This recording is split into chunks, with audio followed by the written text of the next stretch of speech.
Today I'm introducing Dr. Elizabeth Marshall, Director of Clinical Analytics at IQVIA NLP. Dr. Marshall completed her bachelor's degree at the University of Rhode Island before working at the U.S. Air Force.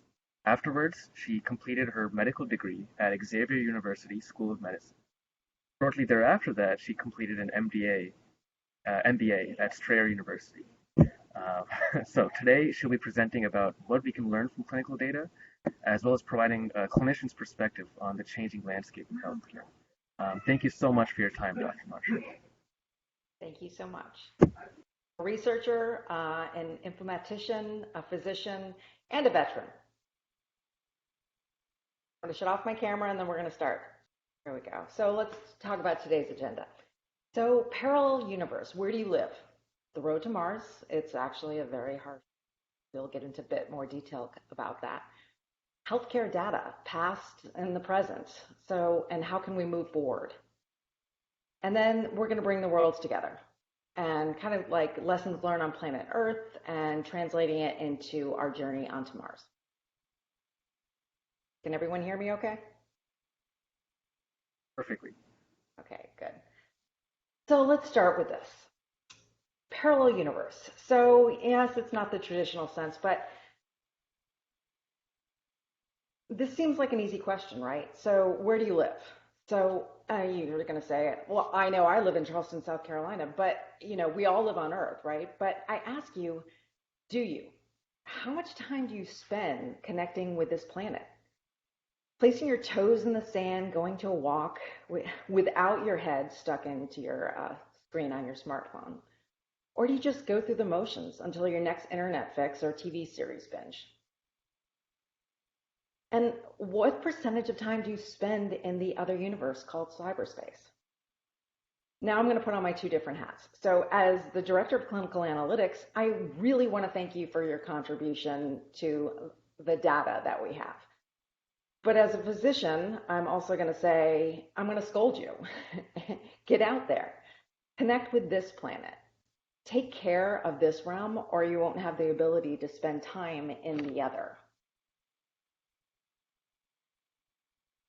So obviously, this is not the road to Mars. So although the terrain around it looks like it could be, remember the actual road to Mars is not clearly paved and a lot less smooth.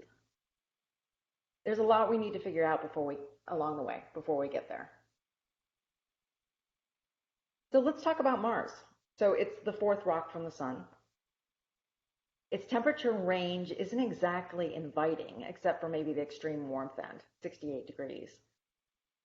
Gravity is approximately 1/3 of the Earth's, which seems really fun for a while, right? Think about how high you can jump. I think that's fabulous. But as usual, this fun comes at a price, which we're going to get into a bit later. Distance is approximately 140 million miles. So just to give you some perspective, the moon is about 0.239 million miles. Then let's talk about the missions. So 21 out of 48 missions were coined as a full success. A few more were partial successes. I don't know about you, but I'm not going to go on any voyage where the success rate is less than half, especially when the vehicle has a surface temperature of about 2,700 degrees Fahrenheit. So other inviting facts, as I use the term loosely. Global dust storms. Yes, they aren't as impactful as you see in the movie. We're talking about 60 miles per hour wind, and our hurricanes on Earth are much more powerful than that. But we are talking about a storm that can last for several weeks, and it's not just menacing. If you were relying on solar power, you better have good battery backup and a good power conservation plan. There is running salt water under the southern ice cap. They know that for sure now. This is exciting in a few points, as this means there could be microbial life in existence now. So Elon Musk now proposes to put humans on Mars 2026 via SpaceX. So it's a rather lofty goal, and if anyone can do it, he can. But considering everything we still need to accomplish to get there here on Earth, it's still pretty lofty. So you thought travel was bad here. Your body is dealing with three different gravity fields: Earth, space, and Mars. It's going to take 6 months of travel. And from what we have has been reported in space travel, it's not fun. So fluids shift to your head, causing terrible headaches and sinus pressure. Undoubtedly, there is a loss of cardiovascular conditioning and overall muscle tone. Decrease oxygen saturation. That means less oxygen to everywhere in your body. So this causes a change in body chemistry, which can lead to more issues, especially when with your head and your heart. Medications also react differently because of this. So then there is 10 times the radiation you're exposed to for 6 months. You might as well just jump in the microwave. So it's highly increasing your body's chance of cellular mutations and of course cancer. Confined spaces, what happens when you find your mates annoying, right? You can't just go out for a change in scenery for a while. There is no local pub. Hostile closed environments.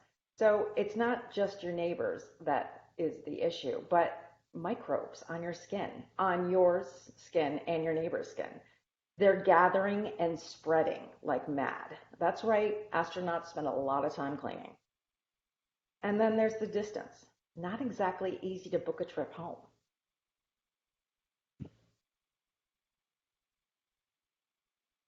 So we have a lot of work to do to get there to Mars. But what's happening here on Earth? Well, it's not good. So although this article was a few years ago, it's still very telltale, and a lot of this is still true. This is the front page of the past issue of the New Yorker magazine, a magazine that isn't exactly known for their data art, but rather articles related to current topics and humanity issues. The fact that this made the front page that shows that electronic health records, or EMRs, it's now the same thing, although this has changed. Shows that they have been and unfortunately continue to be a real issue for clinicians. Well, this really is a mess, right? How did this all happen? So I distinctly recall as a student being incredibly excited about this holy grail, the electronic health record, or and they said it was kind of the answer to all my ailments. At least that's what I was told. So there were a lot of promises that were made. So it would minimize errors, it would maximize cost efficiency, and allow for better coordination between healthcare providers.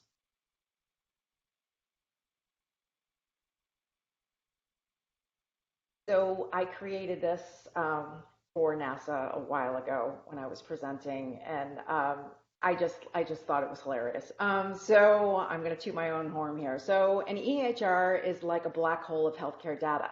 Why would I say that? Well, a huge amount of matter, aka information, is packed into a very small space. And once data is in there, it's really hard to get it out. And when you do, it's never quite the same. For any of you that is familiar with black holes, I'm kind of a geek. So let's talk about confessions. So what's the reality? In the US and the UK, the number one complaint in the electronic health records is usability. Physicians spend double the amount of time on computers than they do with their patients. This is not why you go to medical school. There's everyday issues. There's columns of 13 tabs with nearly identical names. Chart review, results review, review flow sheet. I used to build within Epic, and I can honestly tell you, I can't remember what those three, how you distinguish each one.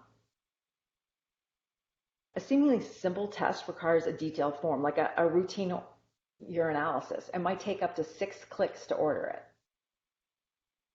Sometimes something that takes a lot of time that out of the clinician's day is the problem list. So it's now useless. And it usually needs to be ignored because sometimes it's wrong and other times it's incomplete. So they still need to go through the notes. So there's other issues.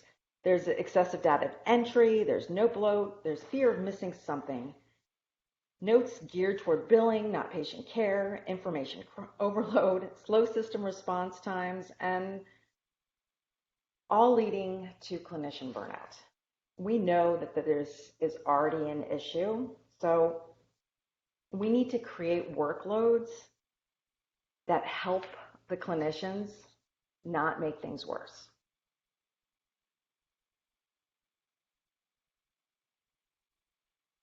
So where are the answers?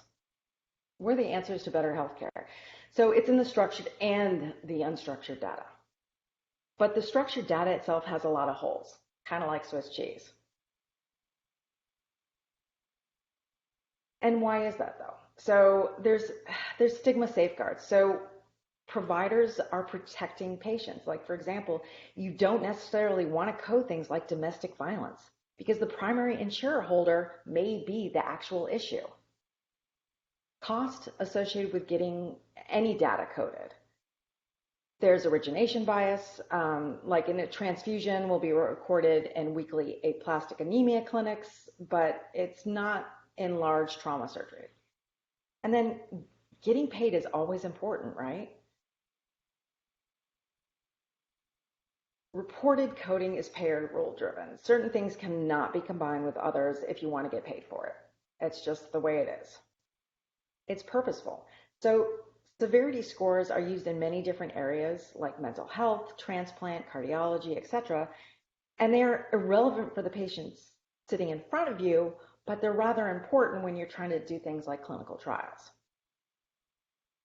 So then there's lacking detail. So not everything is important during care, but remember, some things are. Things are not necessary coding, like social determinants of health. So let's talk health. We now have declared percentages related to our actual health. Our actual healthcare spending in the US is within that 10%, that clinical care. In 2019, it was $3.8 trillion, accounting for 17.7% of the gross domestic product. Yes, these were the most recent numbers that they had available. With all that money being utilized, I certainly expect better outcomes. But this is not our story. In fact, the US continually had the lowest life expectancy and highest suicide rates among high-income countries for many years. We know electronic health records and structured data was supposed to help with medical outcomes, but from what many studies seem to show, it makes more issues rather than alleviates problems. So if you look at this one issue, alerts for medication problems, alerts for actual issues were only represented about 54% of the time in 2009, and 9 years later, it only improved to 66%. This is unacceptable. So, but what about the 90% that the medical field has simply been ignoring, especially in the world where doctors barely know who their patients are and where one doctor really knows the clear picture of what the other physicians on a patient's quote unquote team is actually doing. So we have clearly not been putting emphasis on this 90%. For better overall health, this is going to be a must. So we want to fill in those holes with unstructured data, right? Natural language processing is how you get info from that text data, that unstructured data. So let's start with what NLP is not. It's not a keyword search. You're not going to use Control F or speech to text. What is the ability to find those linguistic patterns from the unstructured data? For example, in medical records, it's the documentation that a clinician does to ensure that they are thoroughly recording every aspect of the encounter. Remember that twice the amount of time in front of the computer? There's a reason why they write all that information. They think it's important. So NLP allows the ability to capture particular insights and terms within clinical documentation. It allows capturing simple concepts such as acronyms, synonyms, as well as our platform can capture misspelled words. So this gives us the ability to capture such concepts and normalize them as one word or a phrase. So for example, COPD, it can be easily be identified as chronic pulmonary disease. On the other hand, we can do complex concepts such as sentiment in something like a customer survey. So remember, when it comes to healthcare, and data, context is very important, especially in medicine. I mean, and is a disease mentioned in personal history, family history, or perhaps it's ruled out completely? All of these things are important in characterizing the documentation and making sure we extract the right thing. I mean, think about how many different names the same drug can actually have with all the different pharmaceutical companies out there and the generic name.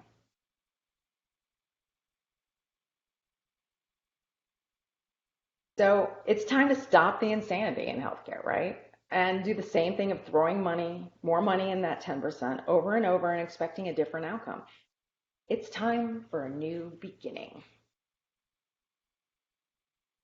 And how are we going to get there? Well, our hero, the common data model,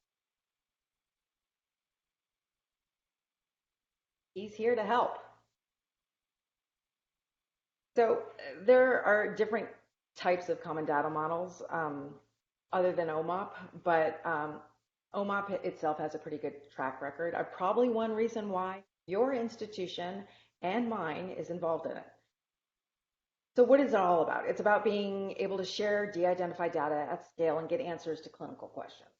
That's it in a nutshell, right? So it's got greater than 150 databases, 21 countries, 2.1 billion patient records, and 369 million is from the US.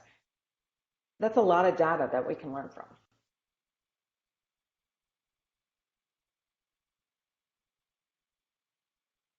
So here's a few third rock use cases. If you want more detail on these use cases, please visit linguamatics.com. But in brief, NLP is about saving time, saving money in the long run on reduced manual efforts, and making discoveries that may not ever have been made by human efforts alone. And I'm just going to give you one example right there. That first one on the left upper corner, reduced chart review time versus manual from 50 FTE years to 6 months with over 95% accuracy. Let's face it, if it was 50 FTE years, it never would have been done.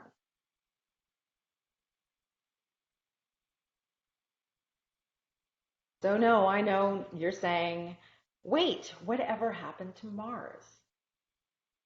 So it's really about the journey, isn't it? And do that, we need to learn from real astronaut data. It just so happened that the Johnson Space Center has that. So it was established in 1961. It's home to nation's astronaut corps and the Orion program. And they have longitudinal health data of over 350 astronauts, some since the late 1960s. Now that's great longitudinal data, and that can give us answers.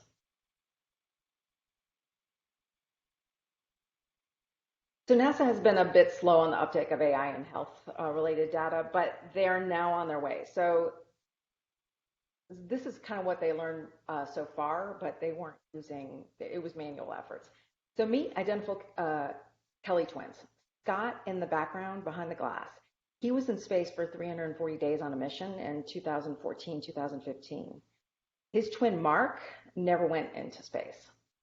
So NASA gathered and looked at their data. They did all this manually in the beginning, and so the first reports took roughly 4 years to be presented at the American Association for the Advancements of Science talk in February 2019. What they learned thus far is that Scott had a change in his gene expression. He had a hyperactivated immune system, and there was changes to his DNA. So what does this mean? Well, time's going to tell. We don't have a lot of answers right now, but what does it mean right now? That they are actually no longer identical twins. So let's take a minute to ponder about bone loss. You remember I spoke in the beginning that those high jumps can come at a cost? Well, this is the toll. So we know that no gravity is accelerated mineral loss, right? That's why we overestimate the importance of weight-bearing exercises. As a physician, I know I do that. So in space, it's 1% per month in the non-elderly. Here on Earth, it's 1 to 1.5% per year in the elderly. So what does all this mean? One, there's an increased risk of kidney stones, which is just miserable for anyone to go through. And then an increased risk of osteoporosis fractures later on in life. So, but what does that mean later on in life? If you were in your 20s when you went into space, later on in your life could be in your 40s. If you need things like hip replacements that are early in your life, you're setting yourself up for misery. Just think about the arthritic pain alone.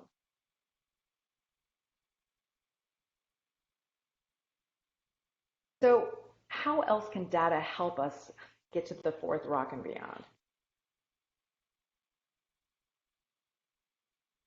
So, you really need to dive in and explore the data. The more education I receive, I can say with certainty that we don't know what we don't know. After all, we are still discovering the world within our bodies in, and in our cosmos. There are indeed more stars than grains of sand on the Earth. Roughly 10,000 stars to one grain of sand is the latest number that I've actually heard. So if you would have asked someone in the 80s about gut flora, they would have said you were crazy. And they probably gave you more antibiotics, which would kill them all. And yet, here we are. So 100 new bacteria in the gut microbiome was announced in 2019, and now they are linking this to human disease.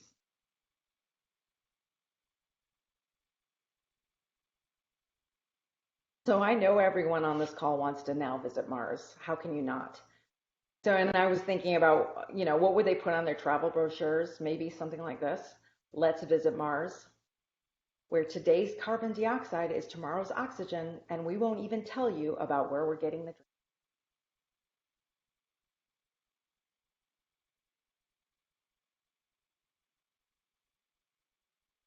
Any questions?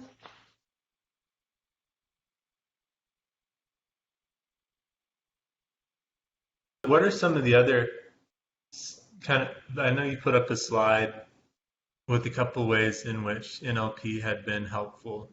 Mhm. I think you maybe went into one of those Yes. scenarios. Would you maybe go into that a little bit more? Yes. Let me go up to the slides. So, one of the things that, like social determinants of health, that's one of those areas that's not well coded. There's Z codes and there's SNOMED codes that are present, but we're finding that a lot of people don't do that. And one of the issues is the fact that they are getting the data from, if you're not getting the data from all the different sources, then you might not really know what's going on.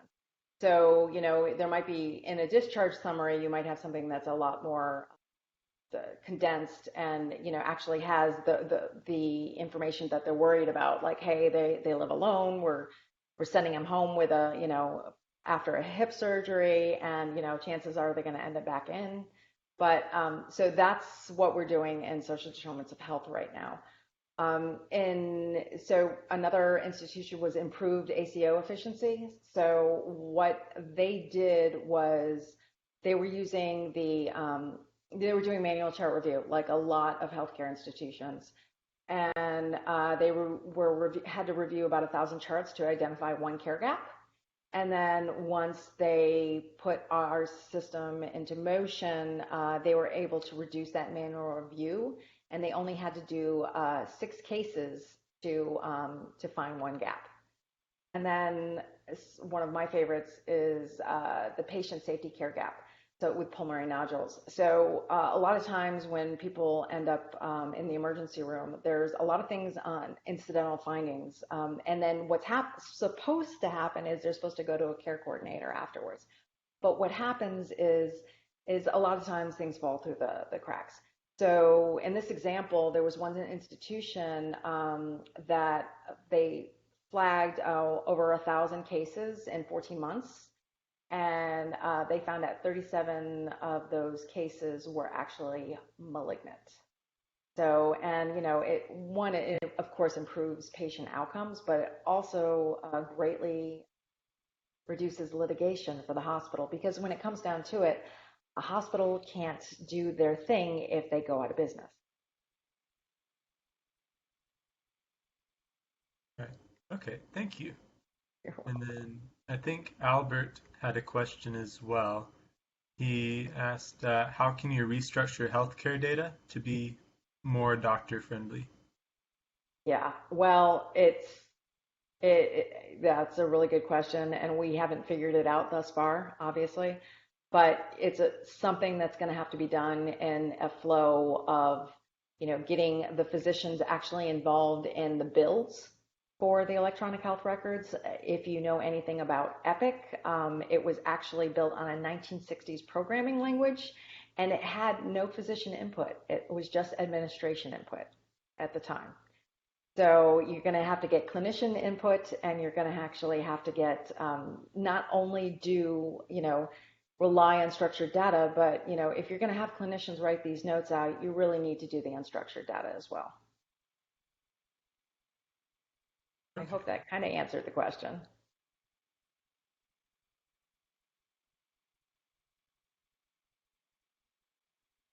And then, yeah, any other questions?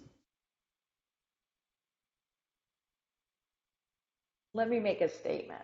So one of the things I want you guys to know is this is an area, healthcare data, just because you understand the medical part doesn't mean you understand healthcare data. Just because you understand the data doesn't mean you understand healthcare.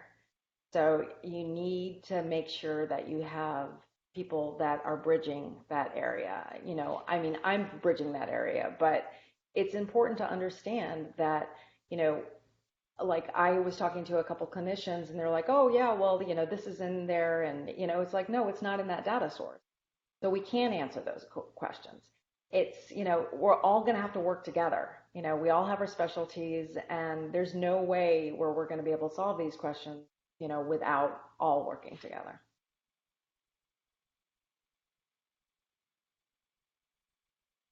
Yeah, I think that's pretty great. How would you recommend that students kind of learn to bridge that gap?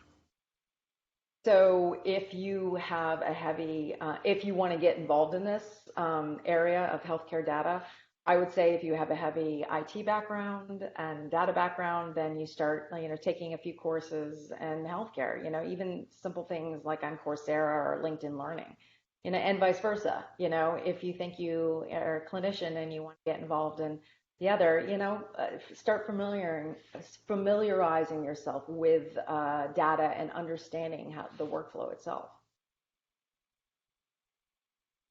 and talk to Awesome. people. Thank you.